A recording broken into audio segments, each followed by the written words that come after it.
আসসালামু আলাইকুম সবাইকে, কেমন আছেন সবাই? আশা করি ভালো।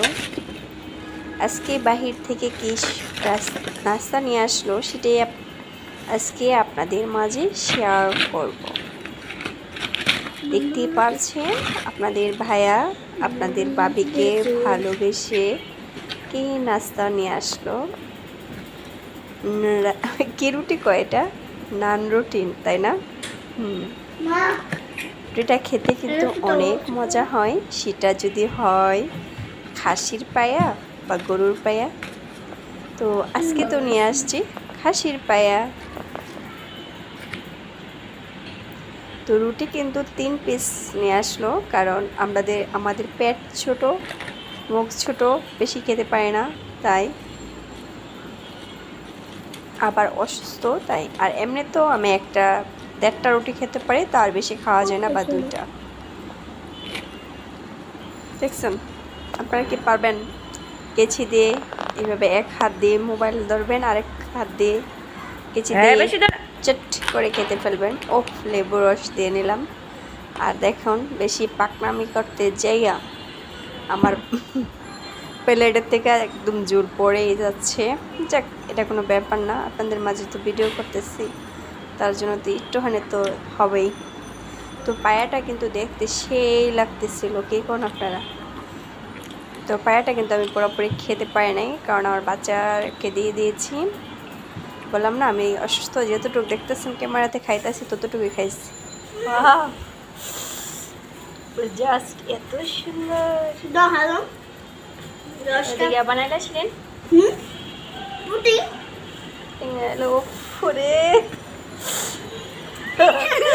এত ভাল লাগে এটা, কি করবো? এরকম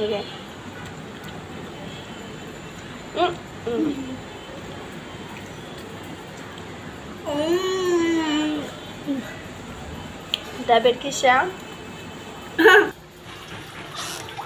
তারপরে তো আপনারা দেখতেই পারলেন ডাবের কিসা নিয়ে মা মেয়ে কি কারাকারি লেগে গেছি।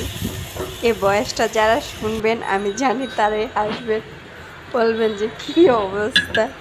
সত্যি আমার এটা এত পছন্দ, মানে আপনাদেরকে আমি বলে বোঝাতে পারবো না।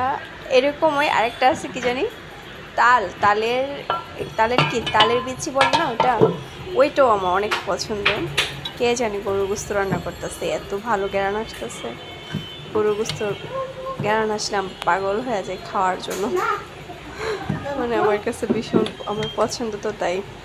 তো কালকে রান্না করেছিলাম আমি, তো আপনারা তো জানেন আমি অসুস্থ ছিলাম। তো আল্লাহের অশেষ রহমতে এখন ভালো আছি। অসুস্থ হওয়ার পর আমি বুঝতে পারছি যে সুস্থতা কী জিনিস, ঠিক আছে? সুস্থ আল্লাহ তাআলার এমন একটা দান, এটা যে সুস্থ আছে সে এগোতে পারবে, আর যে অসুস্থ হয়েছে একবার সে বুঝতে পারবে অসুস্থ কি খারাপ জিনিস, কত কষ্ট দেয় শরীরে, এটা বলে বোঝানো যায় না। মনে হয় যেমন বাঁচবো না, আর কত হাজার বার আল্লাহরে ডাকছি হিসাব নাই। আবার এমনিতে দেখা গেছে সুস্থ থাকলে আল্লাহকে তেমন ডাকা হয় না। যাক, ভালোই হয়েছে, আল্লাহ আমার পরীক্ষা নিচ্ছে। আল্লাহকে তেমনভাবে ডাকা হয় না, তো তার জন্য আল্লাহ অসুস্থ দিয়ে আমার মুখের মাধ্যমে আল্লাহ ডাকটা বের করাইছে। যাক, আল্লাহর কাছে হাজার শুকরিয়া, আল্লাহ আমাকে সুস্থতা দান করছে। তো কালকে মন ছিল যে নিজের থেকেই রান্না করে খাই। তো পুঁইশাক দিয়েই রান্না করেছিলাম, আলু দিয়ে, শুটকি দিয়ে, রুই মাছ দিয়ে, এটা আমার আবার ভীষণ পছন্দের। তো এটা রান্না করলাম। তো এটা রান্না করে সাথে সাথে পান্তা ভাত দিয়ে খেয়েছি। আর আপনারা ভাববেন না কেউ যে আপনাদের ভিডিও দেখি না, কারণ বর্তমান ঢাকা শহর সব জায়গায় মোটামুটি গ্যাস থাকে না। তারপরে স্কুল তো বন্ধ ছিল, মোটামুটি ফোন হাতেই থাকে, মোবাইলে ফোনে ভিডিও কিন্তু সবার ভিডিও আমি মোটামুটি দেখে আমি ঠিক আছে লাভ দিই, কিন্তু আমি কিন্তু ভিডিও দেখি কিন্তু লাইক দিয়ে দিই, ঠিক আছে? আপনারা ভাববেন না জানি। আর এইভাবে রূপালি আম কারা খেতে পছন্দ অবশ্যই কমেন্ট করবেন। এই জাস্ট রূপালি আমটাই এইভাবে টিপে খেতে আমার কাছে যে এত ভালো লাগে, কি বলবো আপনাদের কাছে, এটা আমার ভীষণ ফেভারিট। আজকে আপনাদের মাঝে আমার পছন্দের কিছু জিনিস শেয়ার করলাম, আমার কাছেও ভালো লাগছে, কারণ অসুস্থ ছিলাম। তো আজকে মনটা খুবই ফ্রেশ, ঠিক আছে? ফ্রেশ না হলে মন খুলে কথা বলা যায় না, কিন্তু তো বাচ্চার জন্য শর্টকাটে পেঁয়াজ কাঁচামরিচ না কেটে শর্টভাবে নুডলস রান্না করতেছি, সেটা দেখতেই পেলেন। প্রথমে একটু তেল দিয়েছি, তারপর ডিমটা দিয়েছি, ডিমের ভিতরে একটু লবণ আর একটু এই যে প্যাকেটের মশলা দিয়েছি, দিয়ে একটু নুডলসটা রান্না করে নিচ্ছি, ওটা সিদ্ধ করে নিচ্ছি। আমার মাঝে মাঝে পেঁয়াজ কাঁচামরিচ কাটতে ভালো লাগে না, তো ফাঁকি চোখে নুডলস রান্নার রেসিপি বাচ্চাদের জন্য। আর এমনি তো বাচ্চারা কিন্তু জাল আর পেঁয়াজটা খেতে চায় না, তো এইভাবে আপনাদের বাচ্চার টিফিন রান্না করে দিতে পারেন, এমনিতে বিকালবেলা দিতে পারেন। এখন তো গ্যাস থাকে না, গ্যাস নাই বলে আমি একটু বিকালবেলা গ্যাস আসছে, তার জন্য ওকে নুডলসটা রান্না করে দিচ্ছি, মানে আমার মেয়েকে ভালোই লাগে। আর তেলের পরিমাণটা একবারে কম দিবেন নুডলসের ক্ষেত্রে। আপনি তেলের পরিমাণ যত বেশি কম দিবেন তত বেশি আপনাদের মানে নুডলসটা খেতে এত ভালো লাগবে, আপনারা বলে বোঝাতে পারবো না। শুধু তেলের পরিমাণটা কমের জন্য ভীষণ ভালো লাগবে। তো অনেক কথাই বলেছি আপনাদের মাঝে, ভুল হলে অবশ্যই ক্ষমা করে দেখবেন, ক্ষমার সাথে দৃষ্টিতে দেখবেন এই ছোট বোনটাকে। আর যাদের বড় বোন তারাও দেখবেন, আর যারা আছেন আমার প্রাণপ্রিয় আপুরা নিয়মিত আমার ভিডিওটা দেখতেছেন, ভিডিওটা সারার সাথে সাথে আমাকে কমেন্ট করতেছেন, লাইক করতেছেন, আপনাদেরকে অনেক বেশি ধন্যবাদ আমার তরফ থেকে। তো রেসিপিটা কেমন লেগেছে কমেন্টে বলতে কিন্তু বলবেন না।